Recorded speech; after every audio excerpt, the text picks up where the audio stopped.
Hello, it's Lorraine here from Feel Good Therapies and Connected Kids. I'm back with my second video blog, which I promised from last time.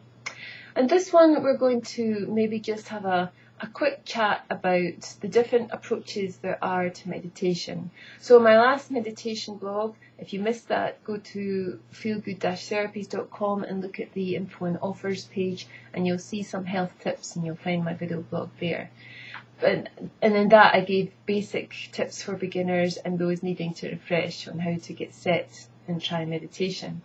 This one is more about the different approaches there are to meditation and what meditation kind of means.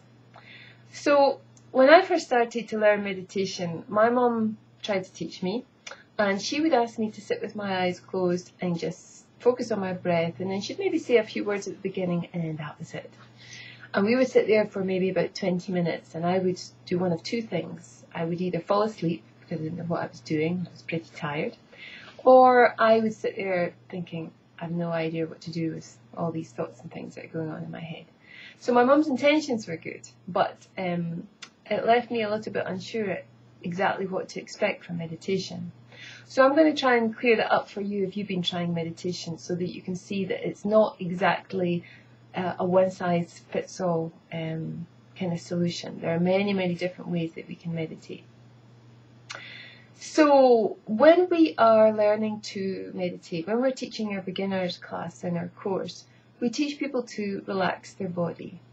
And you might not think that that's a form of meditation, but I do, because it enables us to take our attention into different parts of our body. And just with a gentle awareness or with perhaps our breath, we start to invite the body to relax. And we go through the different parts of the body step by step by step. Sometimes we start at the top of the head and work through the muscles and bones to the feet, or we go the other way. And it does one of two things. It helps to give your mind something to do, so it keeps it focused and its attention on the body. And it's also helping to release some of the physical tension that has been created in your body subliminally to you over a period of time. So it then means your body's not having to use so much energy as well to hold itself in place with all that tension. So relaxation can be a form of meditation, and it can be done seated, and of course it can be done lying down. If it's done lying down, then the likelihood is that you'll go to sleep.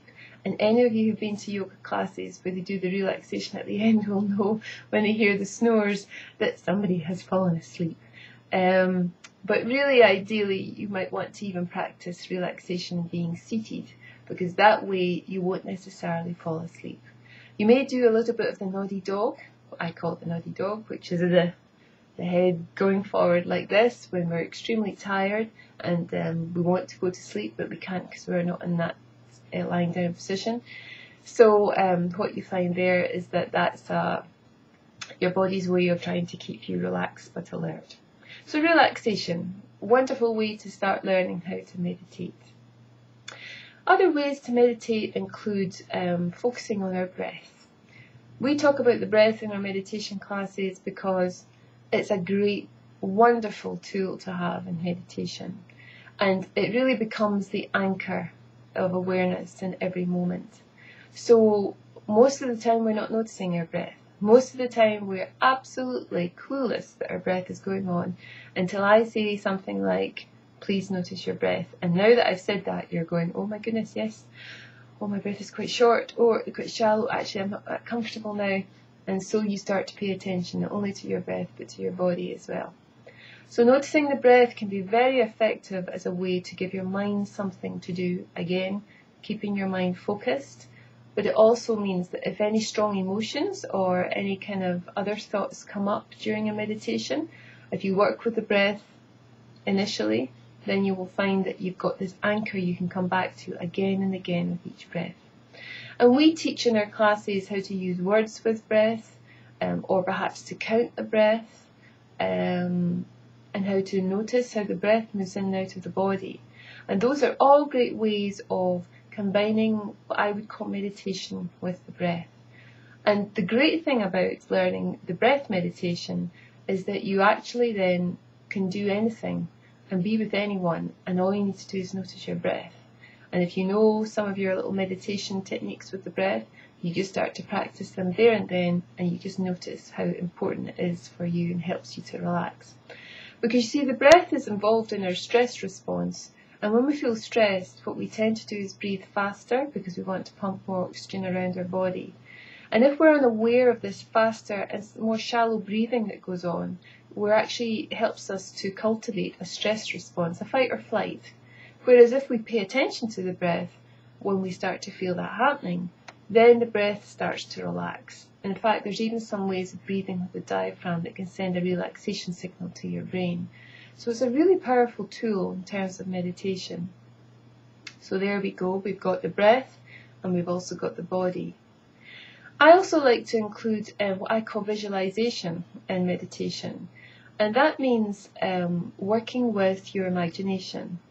And so if you imagine the front door of your house just now, so some of you will be seeing the door or the colour, the texture. Some of you might just imagine how it sounds to open the front door and close it behind you. So we have different ways of visualising, not just seeing, but also feeling and potentially imagining hearing as well of something. So using all the senses to create something in our mind, in our imagination. And I like to use this in meditation when we're teaching our classes because the mind is a very, very powerful tool.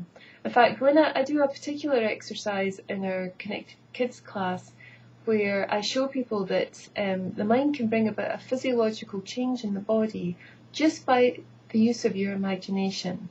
Now, that's fantastic. However, if we're thinking negative thoughts, we're perceiving threats in our environment, the likelihood is that we're using our imagination to feed fear and negative thoughts.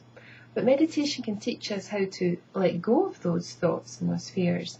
So actually our physical body starts to relax as a result of it. And we can even take our imagination into places which feel very comforting, nurturing and empowering. And again, our physical body responds as if that were real, and it helps us to let go of the stress. So I like using visualization to help us imagine a particular meditation journey. And many of my MP3 downloads are based on those, helping to use your imagination to kind of follow through. And again, in our classes, we talk about using colour or just using scenarios like being at a beach or being in a forest or something like that. We go into it in quite a lot of detail to help the group imagine what it's like to be there. And the results are really quite remarkable. So that's another kind of approach to meditation. There are different tools we can use in meditation, and I teach a lot of them in my Connected Kids class. It's particularly for kids, but adults can use them too. We can use a walking meditation. And walking meditation, and this is something you can try in your own time, is where we're moving from one place to another.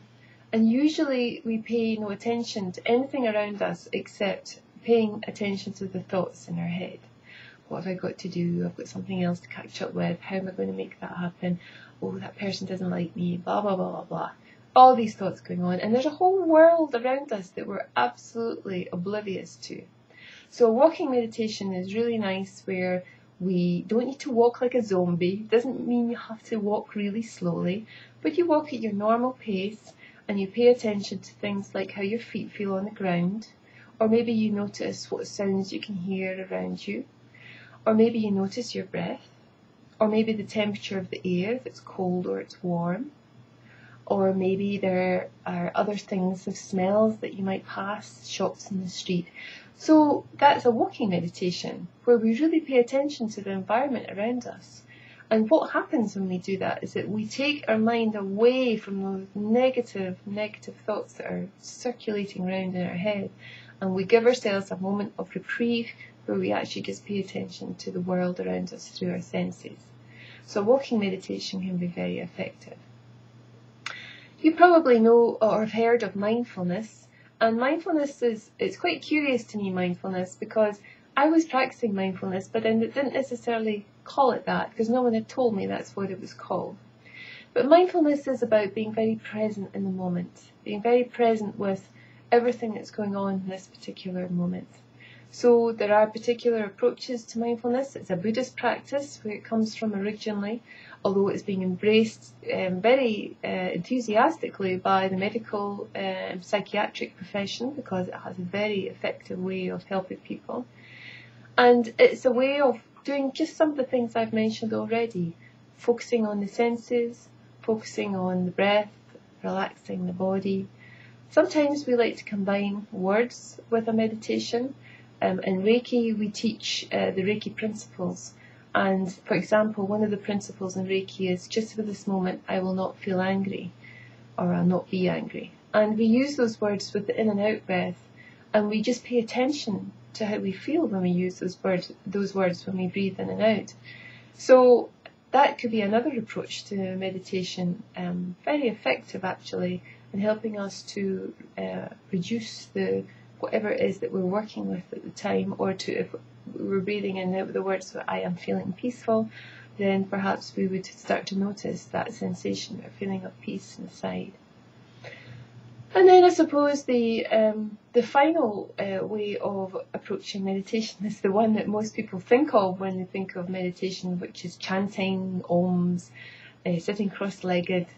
And I've tried all of those things and I find them very effective. I think chanting, making a sound when we meditate. So for example, if I was doing a chant, I would breathe in.